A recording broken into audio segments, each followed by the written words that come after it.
In order for you to understand why Western civilization is very different than the Islamic world, you need to understand the history of Islam.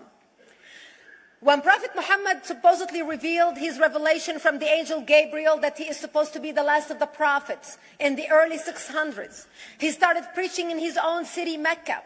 He tried to recruit friends and followers to be able to spread his religion. And he tried for 12 years and failed. And after 12 years, he was only able to recruit his immediate family and friends. So he decided, if I go to Medina, which was the Jewish hub of Arabia, the business hub where the Jews lived, if I go there and preach my religion to them, if they accept me, that will buy me respect and stature between my own people, and they will accept me.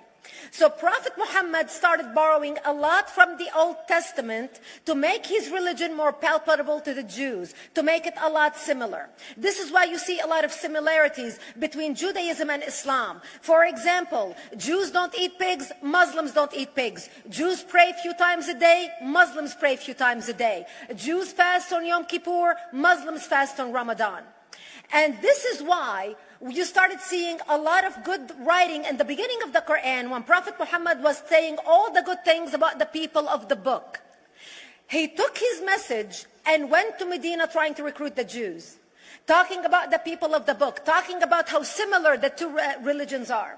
When they refused to accept him and follow him as the last of the prophet, that's when he turned against them and started killing them and started expelling them. That's when Islam went from a spiritual movement for the first 12 years of Islam into a political movement cloaked in religion after the year of the Hijrah, after Muhammad went to Medina and the Jews did not accept him. He became a military warrior and declared war on them and started expelling them. Jews and Christians became dhimmi, or second-class citizens. They were only allowed to stay alive and not be killed only by paying the jizya, or the protection tax. So they had a choice: convert to Islam, or if you want to stay alive, you have to pay the jizya or protection tax, living as dhimmi in the Islamic nation. Christians and Jews could not ring church bells. Jews could not blow the shofar. Christians could not ring church bells. They could not pray publicly. Christians and Jews could not gather together and build new churches or new temples. And the way they paid the jizya, or the protection tax, was in a monthly ceremony where they would get together downtown and the Jew would kneel on his knee and hand his goods to the mullah, who would take the goods as the price for buying the protection. And in many areas, Jews and Christians were given necklaces to wear as a receipt that they paid their jizya, or their protection tax. Jews considered najis under Islam. Najis is bodily fluid. Najis is garbage. Najis is dogs. Najis is dirty. So Christians and Jews were treated as second-class citizens. Islam continued to grow. As Islam grew, more people became dhimmi, or second-class citizens. Jews and Christians were given identifiable clothing. The yellow star, which was given to the Jews that most people think is a German invention. It was actually an Islamic invention in the 9th century in Iraq by the second Khalif al-Mutawakkil of Iraq, who invented the yellow star for the Jews to be identified as they walked down the street. Because Jews were considered najis, if a Muslim man or a Jew walked on the same side of the street, the Jew had to cross the other side so the Muslim man can walk, so he's not dirtied by the filth of the Jew. Christians were given the zunnar, the belt, which most of you men are wearing right now. That was an Islamic invention for the Christians. Islam continued to grow. They went all the way to Jerusalem. They conquered Jerusalem. Christians couldn't ring their church bells in Jerusalem. The Pope in Rome in 1090 told the Christians, how could you sit idly by and allow your brethren to suffer like this in the Holy Land? You need to go liberate the Christians. You need to go help the Christians. That's why the Crusaders were launched. The Crusaders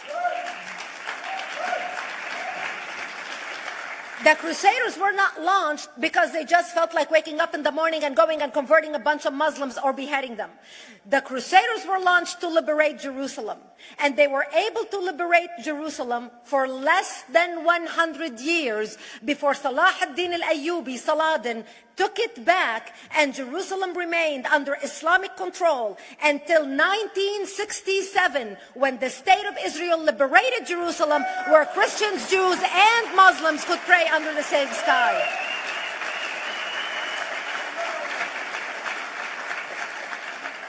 The Crusaders continued fighting Islam, and for 300 years they tried and failed. And by the 1300s, the Crusaders disappeared because they could not win against Islam. Islam continued to expand. They went all the way to Central Europe. They went all the way to China. They went to India. They conquered Spain. They changed the name of Spain from Spain to Andalusia.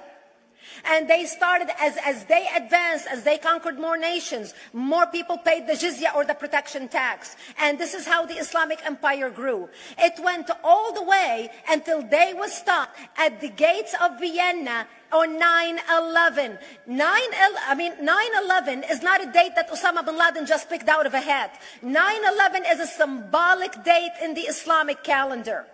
By the 1600s, Islam had covered more of the earth's surface than the Roman Empire did at its peak. Between the 1600s and the 1800s, the Europeans were experiencing the European Industrial Revolution, where the Europeans were able to invent products on factory lines, where they are able to make money and sell products, which gave them the money to build a strong army in order to fight the Muslims. And that's how they were able to stop them at the gates of Vienna on 9/11. The Europeans started the pushback against Islam. They pushed them out of Europe. They pushed them out of all the way to the Middle East and North Africa. By 1924, the Islamic Empire ended. In 1924, the Islamic Caliphate ended in Turkey by President Ataturk, who was a secularist. He ended the Islamic Empire, and he gave women rights to vote. He gave women a right to an education, a right to work, a right to choose a husband. He forbid women from wearing the hijab. He forbid men from wearing the beard. The Muslims hate him so much that they consider him a Jewish agent, because they believe that his mother and her bloodline was Jewish, and that was the influence on Ataturk. By the time the Islamic Empire, or the Islamic Caliphate, or the Islamic State ended in 1924, the Islamic Caliphate had existed for 1400 years, and it ended less than 100 years ago. By the time the Islamic Caliphate ended in 1924, 270 million people around the world were killed by Islam. 270 million. And we didn't have weapons of mass destruction, and there was nuclear weapons. All of these people were killed, butchered by the sword.